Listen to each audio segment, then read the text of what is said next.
Do you know where you're going in your relationship? Well, that's what we're going to talk about in this video today. Hi there and welcome. I'm Allison from Winning Your Relationship Game, and I'm here to help you create a relationship that you love. So today's topic has to do with knowing what direction you're going in your relationship. You always ought to have a goal, right? If you want to achieve something in your life, you've been taught to have a goal. And your relationship is no different. If you want to accomplish something in your relationship, you need to set some goals. There's a saying that is, if you don't care where you're going, then any road will take you there. And in our relationships, we probably do care what direction we're going. So we need to have a roadmap. We need to have a goal in mind, and we need to know what are the strategies that are going to help us get to that goal. So you really want to be deliberate about the road that you're traveling on in your relationship. And you want to set some goals because that's going to inspire you to make some lasting changes. So whether you're doing this by yourself or with your partner, we're going to do some planning to help you win at your relationship game. So you may know that winning is going to require some changing of habits or changing of behaviors.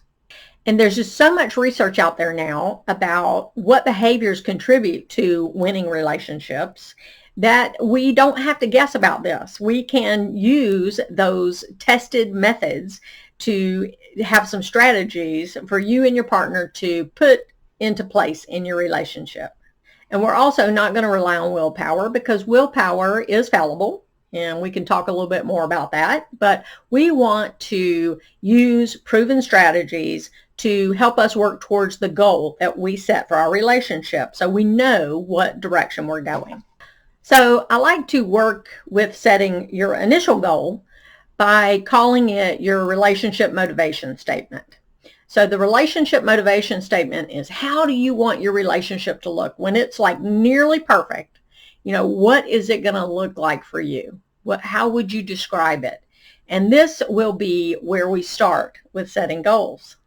So take just a moment and focus in on, what is it that I'd like to see change in my relationship? Where would I like to see myself end up? Now, we do need to make a rule about this. Go back and look at your motivation statement. And is it something that's targeted towards your partner? Like you want your partner to stop working so much? Because you can only control something to do with yourself. So if it has to do with your partner, let's go back and do a little more work on it again. And yeah, I want you to write this down. So if you haven't taken the time to write it down, go ahead and do that. I do have a worksheet for this that's available on my website. You'll have to look for the blog post. I'll probably link that down below, but there should be a worksheet that goes along with this, and you can use that if you like to. So now that you have thought about what you want your relationship to look like, you've examined and made sure that your motivation statement is not focused on your partner changing something, because we only have control of ourselves, right?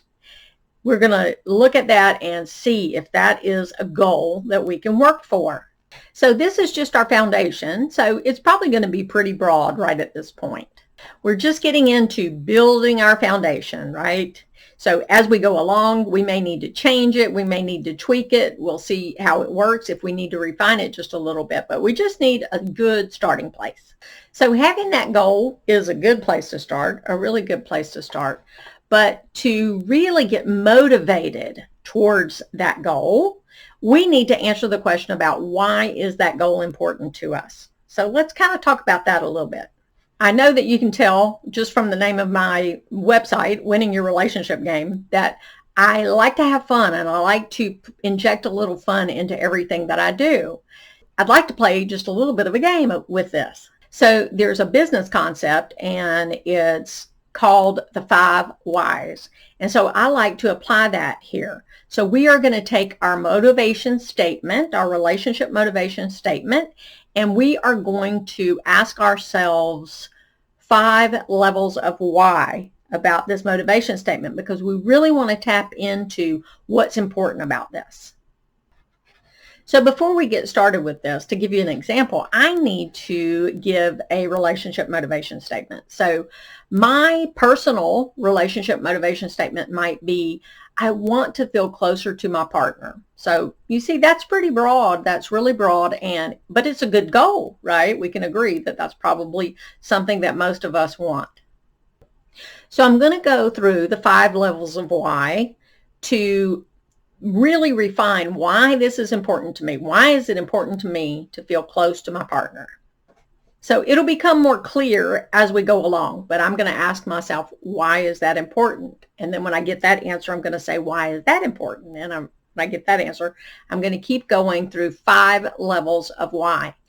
And knowing why a goal is important gives you motivation to reach towards that goal.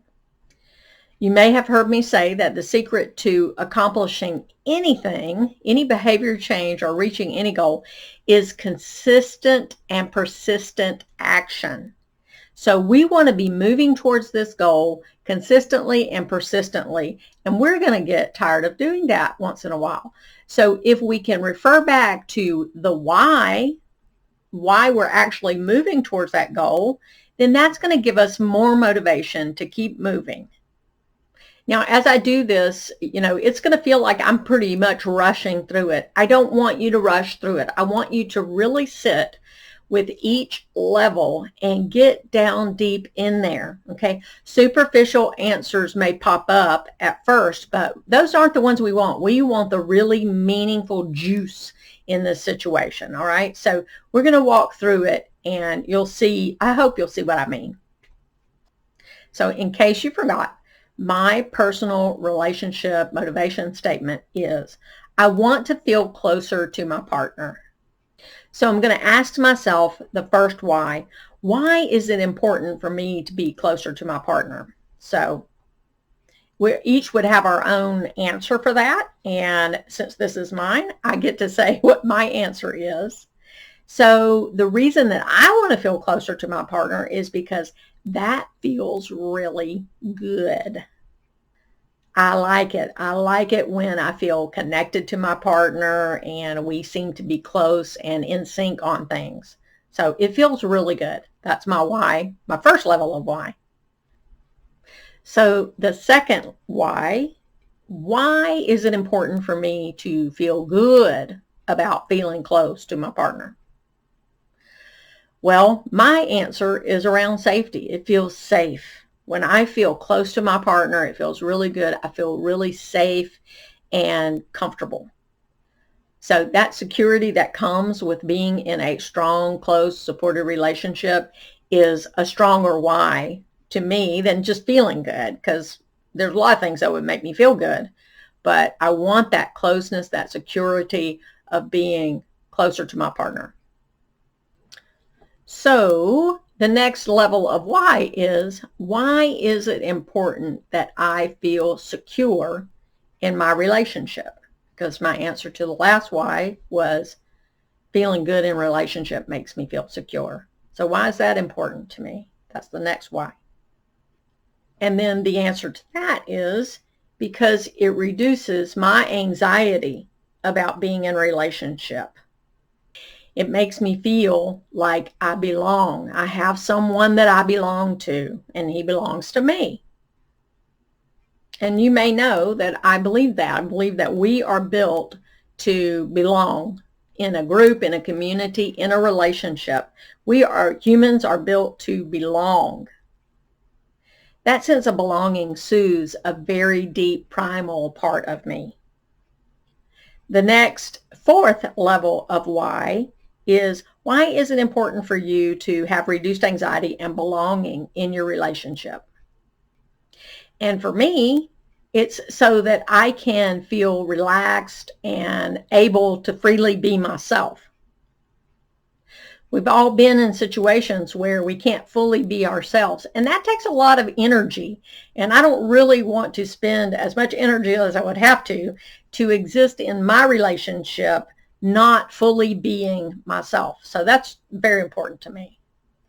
The fifth level of why here would be, why is it important for me to be relaxed and fully myself? I kind of explained that a little bit, but to go further with it, when I feel all of those things that I mentioned before and I can be myself and be relaxed in my relationship, I feel like I have a really strong foundation to go out and maybe take risks in the other parts of my life because I have that safety net where I'm accepted and supported by my partner.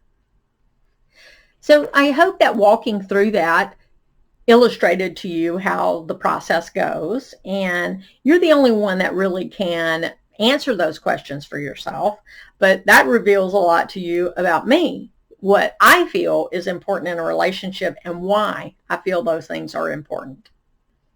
And don't copy me. You have to come up with your own goal and do your own 5 whys. And truthfully, this might take some time because you may not be used to digging down into the depths of those feelings and the motivations behind your behaviors. Now I've really explored why that goal, the original goal that I came up with, which was to be closer to my partner, why that is so very important to me. And certainly a feeling of safety, security, belonging, and acceptance is way more appealing than just wanting to be closer to my partner, right? That sounds a lot more juicy. So I want to keep that written out in a place where I can reference it, because some days I'm not going to behave in a way that is leading me towards that goal. And believe me, you're also going to slip off the wagon. But the more that I can remind myself, hey, this is the goal that you decided that you're working on, and it's important for all of these reasons, the more I can remind myself of that, the more likely I am to be consistent and persistent with those behaviors that are going to take me down that road. Those are the very basics of setting a relationship motivation statement. And like I said, you can do it by yourself, or you and your partner can come up with a common goal together. Now, you may each have different whys underneath that, but it can be a collaborative project. And I think it'd be really cool to do it as a collaborative project. The only thing that you have to remember is, even if you collaborate, the only person that you have control of is yourself. So no matter what your goal is, you're going to have to find behaviors that you can do that will contribute to that goal, because no one can control someone else. You can't make them change behaviors. They have to have some sort of desire to do that. And you're going to be very frustrated if you're just trying to change your partner. That's not going to work. So now that you have a goal, you need to find some behaviors and some habits that are going to lead you to that goal. So I encourage you to think about what's going to take me closer to that goal, and look at things that have some research behind them, because if you're going to go to all this effort, then you need to be putting your effort into the right things. This is a foundational piece of information, right? I said that in the beginning. If you find that it needs to be revised, don't get so locked into, sticking to what you came up with first. Revise it, let it grow and morph with you. You may need to change something because it seems too out of reach, or maybe it seems too easy, or maybe it seems irrelevant, 2 or 3 weeks down the road. Don't be afraid to let this be a living, breathing document that can change as much as you need it to. The important thing is that it stays front and center in your awareness, and that you are thinking about all the behaviors that you do, which we have a zillion behaviors every single day, but which ones are important to help me move forward on this goal. That's how we reach goals. We move forward every day, consistently and persistently, right? So the purpose is to help fuel your motivation to work on this goal. And I hope that that's how you'll use this. So just a little recap. First of all, develop your relationship motivation statement, whether it's personal or joint. Number 2, focus on that motivation statement. Let it guide you. Use it as motivation. It's your foundation for the work that you're going to do on your relationship. And thirdly, go deeper. Ask yourself the 5 whys. It never hurts to know more about motivation and how to motivate yourself. We're all different. So something different is going to speak to you than spoke to me. The bottom line is knowing what you're working on, and more importantly, maybe why you're working on that, is going to help pull you through those times when you just don't really want to do it. So like I said, I'll link to the worksheet below, but I want you to take your time to do this. It should take a good amount of time to do this. Sometimes I'll spend a whole session, a whole hour working with a couple or even an individual on this. The biggest thing though is don't rush it. This is important. So take your time and do it thoroughly. So my final piece of advice in completing this is, if you have an answer and it doesn't just really feel right, just sit with it a bit. Trust yourself. I always say we all have that inner knowing that tells us whether it's right or wrong.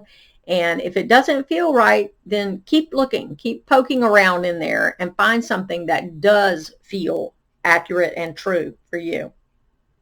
When it's your truth, you will know it. So hopefully you don't get stuck on that, but if you do, you can always email me at allison@allisonvelez.com. I'm happy to kind of help you work through that if you need to. Now, what are you waiting for? Print that worksheet out, get to work on it. It's time for you to create a relationship that you love. Bye.